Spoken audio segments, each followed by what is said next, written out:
আমাদের অনন্য স্টোরি সকল প্রকার পার্ট গল্প দেখতে আমাদের চ্যানেলটি সাবস্ক্রাইব করে পাশে থাকা বেল আইকনটিতে ক্লিক করে অল নোটিফিকেশন অন করে দিন। একটা ছিল সোনার কন্যা, মেঘবরণ কেশ, ভাটি অঞ্চলে ছিল সেই কন্যার দেশ। দু চোখে তারা হারে কি মায়া, নদীর জলে পড়ল কন্যার ছায়া।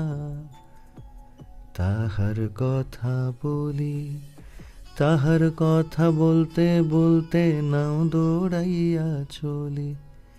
কন্যার চিরল বিরল চুল, তাহার কেশে জবা ফুল, সেই ফুল পানিতে ফেইলা কন্যা করল ভুল।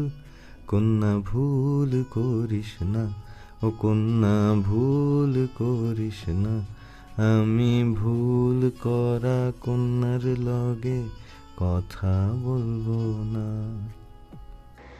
আমার একলা আকাশ থমকে গেছে রাতের স্রোতে ভেসে, শুধু তোমায় ভালোবেসে।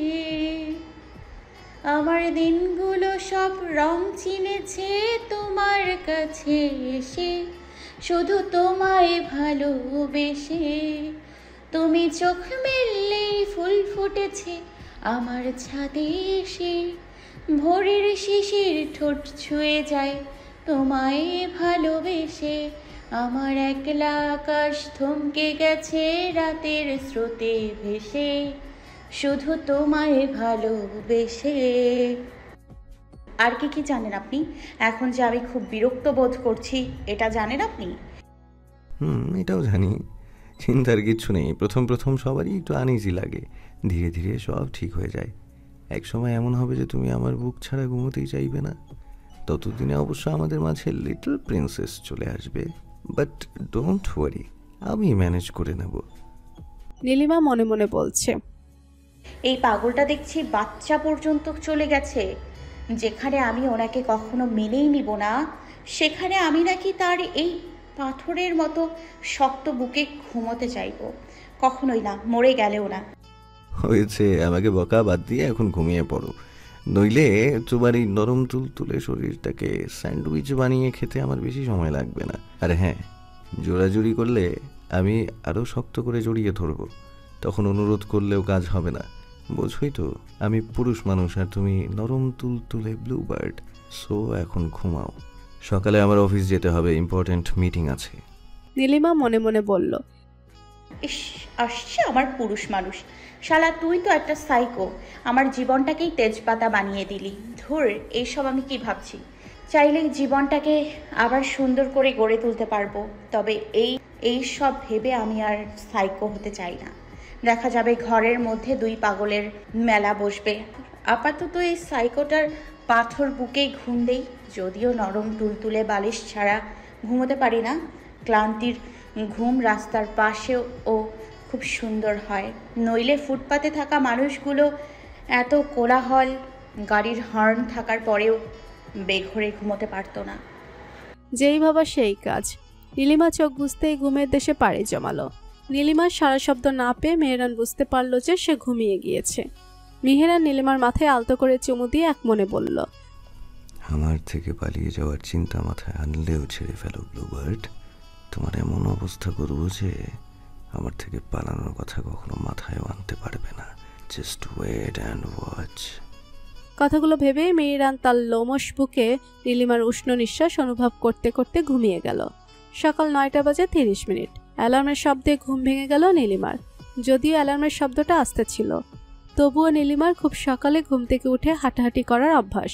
কিন্তু এখন তো অনেক বেলা হয়েছে। ভাবতেই নীলিমা উঠতে নিলেই দেখলো একটুও নড়তে পারছে না।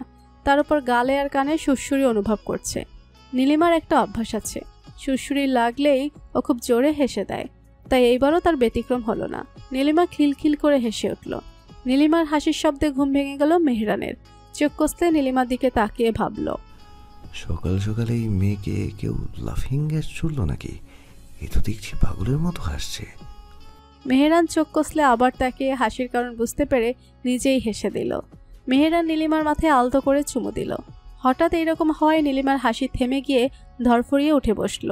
পিটপিট করে মেহেরানের দিকে তাকিয়ে বলল, এই বুইড়া খাটাস, আপনি আমার মাথায় চুমু দিলেন কেন? তুমি যেভাবে 32 পাটি দাঁত বের করে আসছিলে, এতে আমার স্পন্দন বেড়ে যাচ্ছিল, তাই তোমাকে চুমু দিয়ে হাসি বন্ধ করলাম। আর কি বললে তুমি? আমি বুইড়া খাটাস? আমার বয়স 28 বছর, তোমার থেকে মাত্র 7 বছরের বড়। মেয়েরা তো তার স্বামীকে 20 বছরের বড় হলেও বুড়ো বলে না, আর তুমি দেখি এই বয়সে আমাকে বুড়ো বানিয়ে দিলে। ওকে ফাইন, তোমার সামনে নিজেকে প্রমাণ করতে আমি সর্বদা প্রস্তুত। বুড়োদের তো চামড়া কুচকানো থাকে, আমার জিম করা হাফ বডি তো তুমি দেখেছো। এখন ফুল বডি দেখিয়ে প্রুভ করব যে তোমার হাজবেন্ড কতটা পারফেক্ট। এই বলে মেহেরান ওর ট্রাউজারে হাত দিতে নীলিমা দুহাত দিয়ে ওর চোখ চেপে ধরে বলল, অসভ্য নির্লজ্জ বেহায়া একটা মেয়ের সামনে এভাবে উদাম হয়ে আপনার লজ্জা করে না? ছি ছি ছি। উফ, আবার সেই ফিল্মে ডায়লগ শুরু হয়ে গেল। তুমি তো দেখি ফিল্ম করলে বেস্ট ড্রামা কুইন হতে। তুমি আমার বৈধ বউ, তোমার সামনে জামা কাপড় খুলতে কিসের লজ্জা? আর লজ্জা তো নারীর ভূষণ। পুরুষেরা এত লজ্জা পেলে তোমাদের মতো লাজুক লতাদের হ্যান্ডেল করবে কিভাবে? তখন তো ঠিকই লুজার বলে বদনাম করবে। তবে তুমি চাইলে এক মুহূর্তেই তোমার লজ্জা ভেঙে দিতে পারি। কি করব?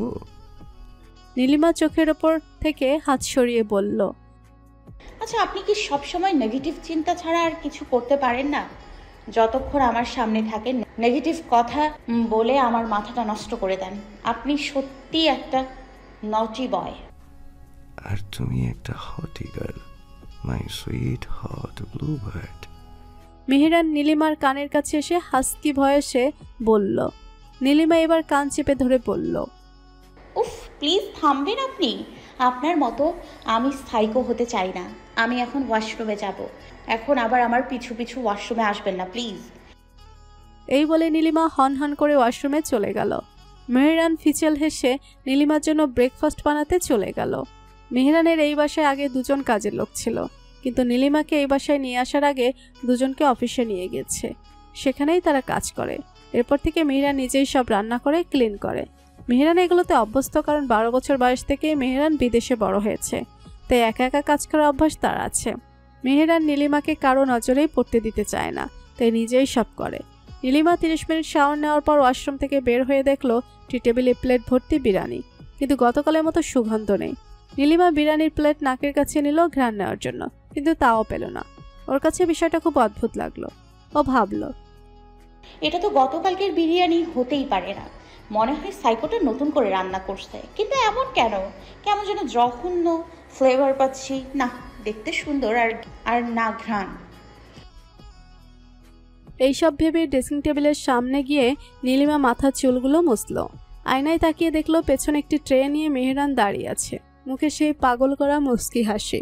নীলিমা আয়না থেকে চোখ সরিয়ে, এমন করে দাঁড়িয়ে আছেন কেন? আর খাবার তো এনেছেন, এখন আবার ট্রেতে কি নিয়ে আসলেন?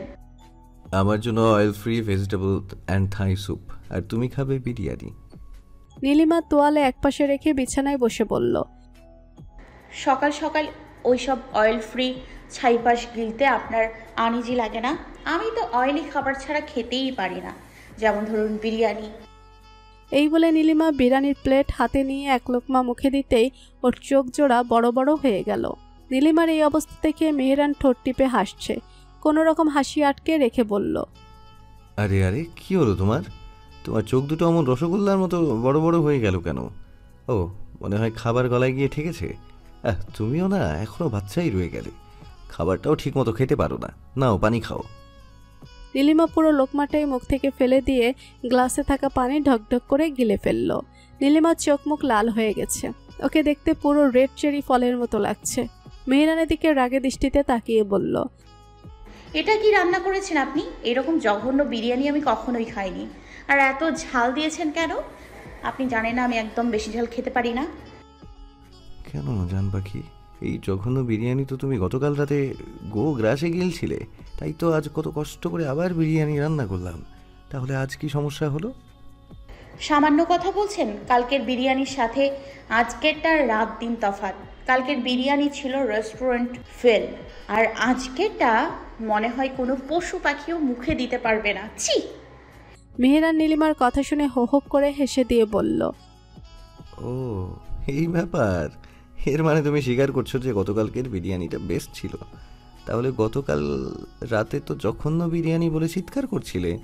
এই মিথ্যাটা না বললে আজ এটা খেতে হতো না। এর মানে আপনি ইচ্ছে করে আমার জন্য এটা রান্না করেছেন। গতকাল ওই কথা বলেছি তাই আমাকে শাস্তি দেওয়ার জন্য? আমি যাদের ভালোবাসি তাদের কখনোই শাস্তি দিই না, তবে শর্ত দিই। আর এখন তোমাকে আমার যে কোনো একটা শর্ত মানতে হবে। হয় এই বিরিয়ানি খাবে, নইলে ওয়াশরুমে গিয়ে আমাকে সুন্দর করে গোসল করিয়ে দিতে হবে। আপনি কি ছোট বাচ্চা নাকি যে আপনাকে গোসল করিয়ে দিতে হবে? আমি পারবো না। মুখ ভেঙচি দিয়ে বলল নীলিমা। তাহলে আর কি করার, এই বিরিয়ানি খাও। আর খেতে না চাইলে কিভাবে খাওয়াতে হয় সেটা আমার খুব ভালো করে জানা আছে। আমি 1 থেকে 3 পর্যন্ত গুনবো। এখন সিদ্ধান্ত তোমার। নীলিমা একবার ওই বিরিয়ানির দিকে তাকিয়ে নাক মুখ কুচকে ফেলল। ভাবল, এই সাইকোটা চাইলেই ওই জঘন্য বিরিয়ানি আমায় গেলাতে পারবে। এর থেকে ভালো তার দ্বিতীয় শর্তটাই মেনে নেই। গোসল করানো তো কোনো ব্যাপার না, পানি ঢেলে দিলেই হয়ে যাবে। কিন্তু ওই পচা লোকটার শরীর আমার দেখতে হবে, এটা ভেবেই তো গা ঘিন ঘিন করছে। উফ! ভাবুক রানী, ভাবনা হয়ে গেলে এবার ওয়াশরুমে আসুন। আমি বুঝতে পেরেছি আপনি ওটা খাবেন না, সো ফলো মি। নীলিমা মেহেরানের পিছু পিছু ওয়াশরুমে গেল। মেহেরান শাওয়ার অন করে নিজের শরীর ভিজিয়ে নীলিমাকে ডেকে বলল, এইবার বডি স্ক্রাবার দিয়ে আমার শরীর ঘষে দাও। আজব তো, আমি এটা কেন করব? পানি ঢাললেই তো হয়ে যাবে। ও মা, তুমি কি নিজের শরীরেও এমন ঘষা মাজা ছাড়া পানি ঢেলে ফেলো? না না না, তা কেন করব, কিন্তু আমি আপনার শরীরে হাত দিতে পারবো না। ওকে, তাহলে চলো তোমাকে বিরিয়ানি খাইয়ে দিই। এই না না না, আমি রাজি। এই বলে নীলিমা স্ক্রাবার দিয়ে মেহেরানের পিঠে ঘষতে লাগলো। এমন করে ঘষছো যেন পিঁপড়া দৌড়াচ্ছে। তোমাকে দেখছি গোসল করানোর ট্রেনিং দিতে হবে। সমস্যা নেই, আমি শিখিয়ে দিব। নীলিমা এবার রেগে মেগে ফায়ার হয়ে জোরে জোরে ঘষা শুরু করলো। মেহেরান ব্যথা পেয়ে বলল, উফ, তুমি শরীর ঘষছো নাকি সিরিজ কাগজ দিয়ে দেয়ালে ঘষছো? নীলিমা এবার রেগে মেগে ফায়ার হয়ে স্ক্রাবারটা নিচে ফেলে ওয়াশরুম থেকে চলে গেল। মেহেরান সেদিকে তাকিয়ে মুস্কি হেসে শাওয়ার নিতে লাগলো। শাওয়ার থেকে বেরিয়ে মেহেরান দেখলো নীলিমা ব্যালকনিতে দাঁড়িয়ে আছে। মেহেরান মুস্কি হেসে কাবার থেকে ফর্মাল ড্রেস নিয়ে রেডি হয়ে নিল। অফিসে যাওয়ার আগে ব্যালকনিতে গিয়ে নীলিমাকে জড়িয়ে ধরে নীলিমার ঘাড়ের পেছনের মিচমিচে কালো তিলটায় একটা গভীর চুমু দিয়ে বলল, পুরো শর্তটা কিন্তু এখনো পূরণ করনি। ফিরে এসে সুদে আসলে পূরণ করব। ডাইনিং টেবিলে খাবার রাখা আছে, খেয়ে নিও। সন্ধ্যায় কিউট একটা শর্ত নিয়ে হাজির হব। আল্লাহ হাফিজ, আমার কিউটুস পেটুক বউ। মেহেরান নীলিমাকে আর কোনো কথা বলার সুযোগ না দিয়ে চলে গেল। নীলিমা পেছন ফিরে হা করে তাকিয়ে রইল। আকস্মিক ঘটনায় পুরো বোকা বনে গেল। এত বড় বাসায় নীলিমার একটুও সময় কাটছিল না। দুপুরে খেয়ে কিছুক্ষণ ঘুমিয়েছিল। তারপর বিকেলের দিকে বাগানে হাঁটাহাঁটি করে রুমে এসে আবার বোরিং লাগছিল। নীলিমা ব্যালকনিতে গিয়ে দেখলো আকাশে মেঘ জমেছে। মেঘগুলো একটু স্থির থাকছে না, আকাশের বুকে নিশ্চিন্তে ভেসে বেড়াচ্ছে। নীলিমার মন চাইছে ও যদি ওই নীল আকাশে মেঘ হয়ে ভেসে বেড়াতে পারত, কত ভালো লাগতো। ছোটবেলা থেকে নীলিমা প্রকৃতি প্রেমিক। ও যেটা সুন্দর দেখে সেটাই ওর হতে মন চায়। হঠাৎ নীলিমার ব্যালকনির এক কর্নারে নজর গেল। কর্নারের দেয়ালে একটা গিটার ঝুলানো। ব্যালকনিটা বেশ বড়, তাই বৃষ্টির পানি আসার সম্ভাবনা নেই। নীলিমা দেয়ালের কর্নার থেকে গিটারটা নামিয়ে মনে মনে ভাবছে, গিটারটা তো একদম ইউনিক, নীল রঙের গিটার। আচ্ছা, ওই সাইকোটার কি নীল কালার খুব প্রিয়? ওনার রুমের দেয়ালগুলো নীল, কভার্ড নীল, এখন দেখছি গিটারও নীল। সে যাই হোক, সাইকোটা মনে হয় গান জানে, তাই তো গিটারটা ওনার ব্যালকনিতে। ইস, এই মেঘলা বিকেলে একটা রোম্যান্টিক গান শুনতে পারলে দারুণ হতো। কিন্তু এই বাসায় না আছে টিভি আর না আছে ফোন। খাটাস বেটা আমার ফোনটাও নিয়ে গেছে। এক কাজ করি, ছাদে যাই। আকাশে এত মেঘ, মনে হয় একটু পর বৃষ্টি নামবে। ওই খারুসটা আস্তে আস্তে সন্ধ্যা হবে। এই সুযোগে ছাদে গিয়ে মনের সুখে ভিজব। অনেকদিন হলো খোলা আকাশের নিচে মন ভরে নিঃশ্বাস নেওয়া হয় না, সব ওই বজ্জারটার জন্য। এইসব ভাবতে ভাবতে এক দৌড়ে ছাদে চলে গেল নীলিমা। ছাদে গিয়ে রেলিংয়ের কাজ ঘেঁষে দাঁড়াতেই গিটারের টুংটাং শব্দ কানে ভেসে এলো। সেই শব্দ অনুসরণ করে নীলিমা অপর পাশের ছাদে তাকালো। দেখলো একটা ছেলে হাতে গিটার নিয়ে রেলিংয়ের উপর বসে আছে আর আঙুল দিয়ে টুংটাং শব্দ তুলছে। আকাশে অতিরিক্ত মেঘ হওয়ার কারণে বিকালবেলা সন্ধ্যাবেলার রূপ ধারণ করেছে, অর্থাৎ ধরণীতে অনেকটা অন্ধকার নেমে এসেছে। একটু পর যে ভারী বর্ষণ হবে সেটারই আভাস পাওয়া যাচ্ছে। নীলিমা ছেলেটিকে খুব ভালো করে পর্যবেক্ষণ করতে চাইল, কিন্তু গুমট অন্ধকারের জন্য পারল না। শুধু এতটুকু দেখলো ছেলেটা সাদা ফ্রেমের চশমা পরা, চশমাটাই গুমট অন্ধকারেও চকচক করছে। নীলিমা বরাবরই সাদা ফ্রেমের চশমা পরা ছেলেদের খুব পছন্দ করে। ওর কাছে নাকি চশমা পরিহিত ছেলেদের খুব ইনোসেন্ট আর ব্রিলিয়ান্ট লাগে। নীলিমা এসব ভাবতে গিটারের টুংটাং শব্দের সাথে সুরেলা মিষ্টি কণ্ঠ শুনতে পেল। নীলিমা ছেলেটির দিকে তাকালো। ছেলেটা আকাশের দিকে তাকিয়ে গাইতে লাগলো। তুমি এই রোদের মতো, আমি তোমায় মাখছি গো। তুমি এই মেঘের মতো, বৃষ্টির আশায় থাকছি গো। ভাবি যেতে যেতে থেমে, সেই দেখা শেষ দেখা না হোক। তোমার আমার প্রেমে, আমি কি একাই স্মৃতির বাহক। হঠাৎ মেঘ সরে গিয়ে ধরণীর বুকে বাড়িধারা নেমে এলো। বৃষ্টির পানি মাথায় পড়তেই নীলিমার ধ্যান ভাঙল। এতক্ষণও যেন গানটার মধ্যে হারিয়ে যাচ্ছিল। ছেলেটা মনে হয় তার সব আবেগ অনুভূতিগুলো গানটির মধ্যে ঢেলে দিয়েছে। কিন্তু ছাদের দিকে তাকিয়ে দেখলো ছেলেটা কোথাও নেই। নীলিমা রেলিংয়ের আরেক সাইডে গিয়ে ভালো করে খুঁজলো, কিন্তু ছেলেটা নেই। ভাবলো হয়তো বৃষ্টির কারণে চলে গেছে। সবাই তো আর ওর মতো বৃষ্টিবিলাসী না। নীলিমা হলুদ কালার সুতির থ্রি পিস পরেছে। বৃষ্টিতে ভিজে ওর শরীরের ভাঁজগুলো স্পষ্ট হয়ে উঠেছে।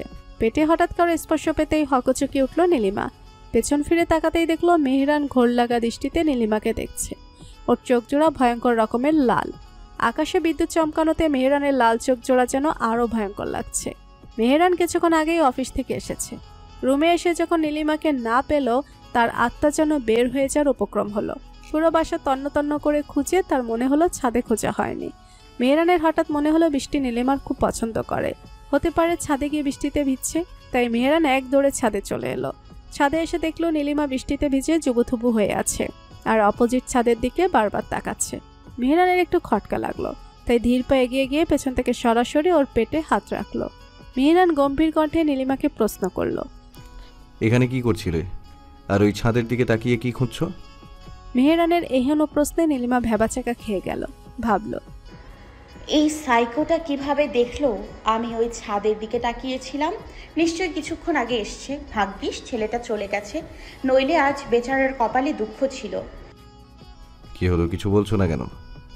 না মানে বৃষ্টিতে ভিজছিলাম, তখন পাশের ছাদে চোখ পড়লো। ছাদের ফুল গাছগুলো খুব সুন্দর, তাই তাকিয়েছিলাম। কেন, আমি কি কোথাও তাকাতেও পারবো না? নীলিমা কথাগুলো বলার সময় ওর ঠোঁট জন্য অনবরত কেঁপে উঠছিল। মেহরান ঠোঁটের কোণে রহস্যময় হাসি ঝুলিয়ে নীলিমাকে আর কিছু বলার সুযোগ না দিয়ে ওর ঠোঁট জোড়া দখল করে নিল। প্রায় 5 মিনিট পর ছেড়ে দিল। তারপর কিছু না বলেই নীলিমাকে কোলে তুলে নিয়ে সরাসরি ছাদ থেকে চলে গেল। রুমে গিয়ে নীলিমাকে নামিয়ে তাড়াতাড়ি ফ্রেশ হতে বলে নিজেও ফ্রেশ হতে চলে গেল, কারণ মেহরানও পুরোটা ভিজে গেছে। নীলিমা ভাবতেও পারেনি মেহরান এমন কিছু করবে। নীলিমার মাথা যেন কয়েক সেকেন্ডের জন্য হ্যাং হয়ে গেল। আর কিছু না ভেবে দৌড়ে ওয়াশরুমে চলে গেল। নীলিমা নিজের ঠোঁট অনবরত ঘষতে লাগলো আর মনে মনে মেহরানকে অজস্র গালি দিল। ভাবলো মেহরানের সাথে আর একটা কথাও বলবে না। কিছুক্ষণ পর শাওয়ার নিয়ে বেরিয়ে এলো। তোয়ালে দিয়ে চুল মুছতে মুছতে বেলকনির সামনে এসে দেখলো মেহরান হাতে গিটার নিয়ে দাঁড়িয়ে আছে। নীলিমার দিকে তীক্ষ্ণ দৃষ্টি দিয়ে বলল, আমার গিটার তুমি ধরেছিলে ব্লুবার্ড? নীলিমা ভেবেছিল কথা বলবে না, কিন্তু মেহরানের এমন তীক্ষ্ণ চাহনিতে কিছুটা ঘাবড়ে গেল। আমতা আমতা করে বলল, বেলকুনির কর্নারের দেয়ালে গিটারটা ঝুলানো ছিল, তাই আমি গিটারটা ধরেছিলাম। কেন, আমি কি গিটারটা ধরে বড় কোনো অপরাধ করে ফেলেছি? আমি কি একবারও বলেছি যে তুমি কোনো অপরাধ করেছো? না। ওকে ফাইন, গিটার যখন ধরেছো তখন একটা গান শোনাও। এখন আবার না বলো না। আমি জানি তুমি খুব সুন্দর গাইতে পারো। স্কুল কলেজে গানের জন্য ফার্স্ট প্রাইজও জিতেছো।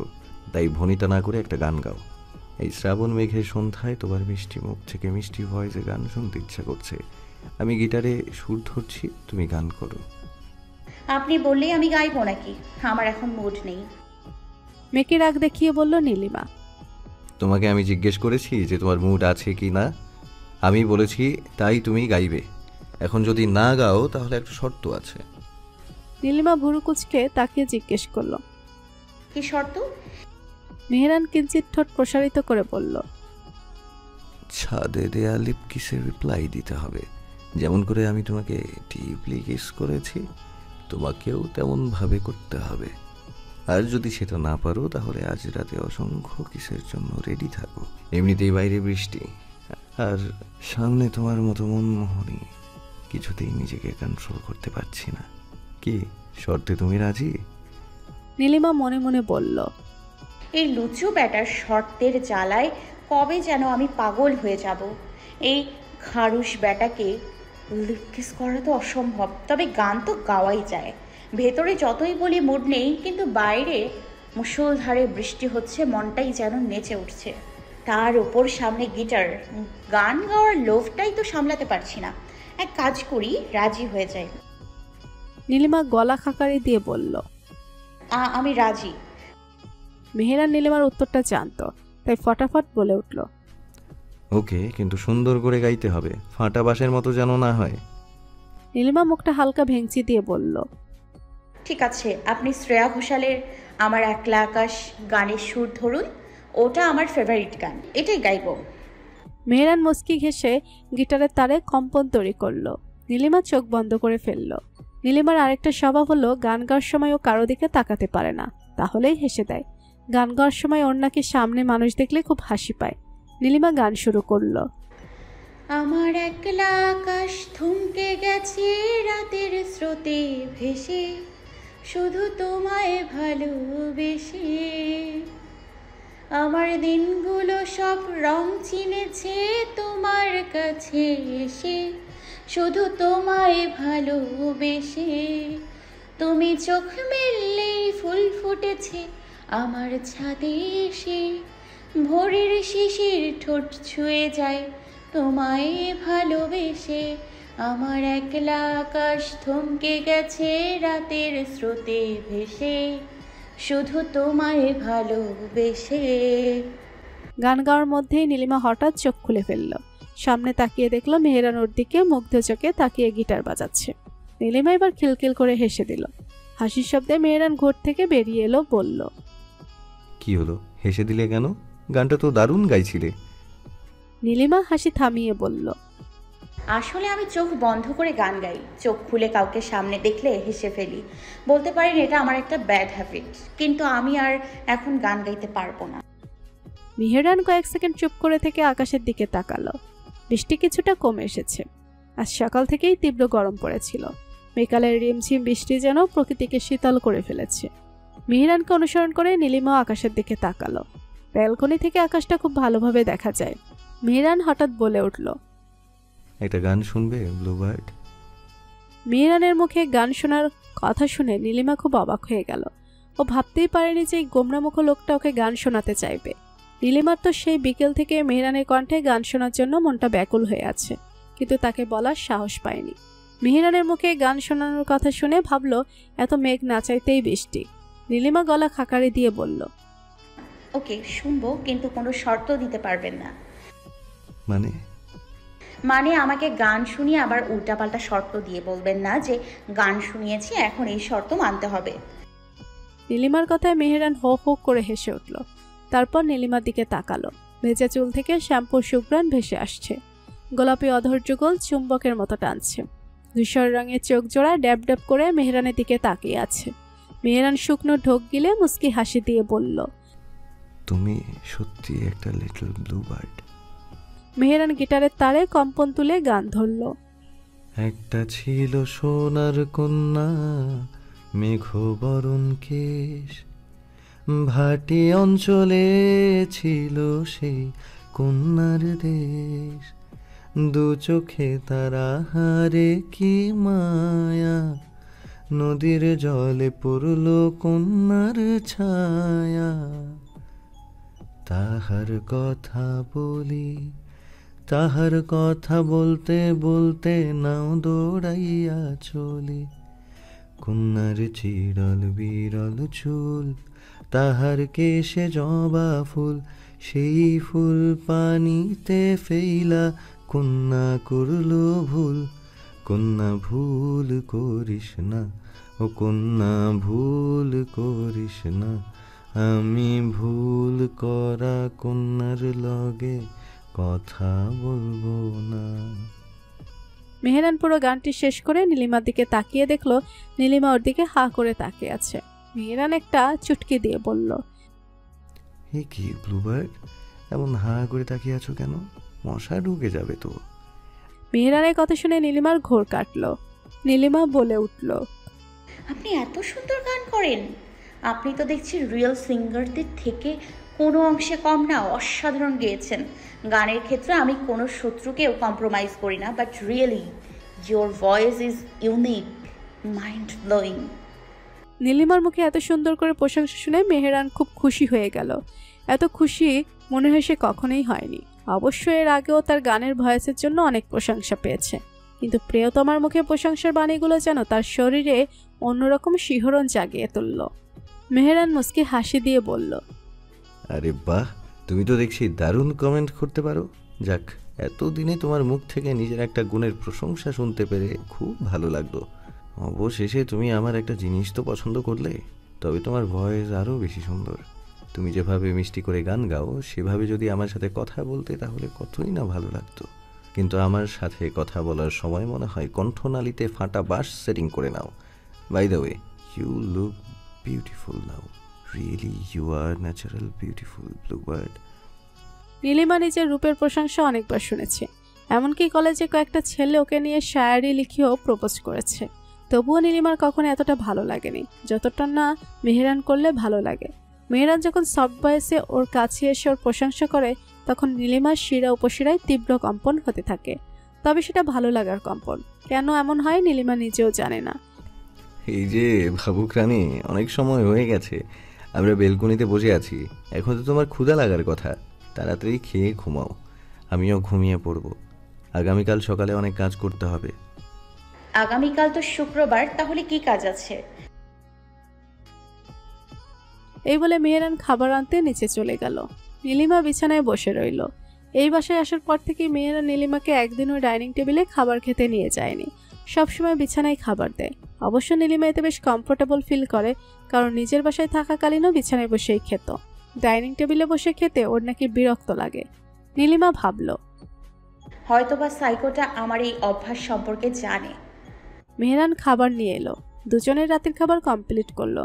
নীলিমা বিরাস করে বিছানার এক সাইডে কমফোর্টার গায়ে জড়িয়ে গুটিসুটি হয়ে শুয়ে পড়ল।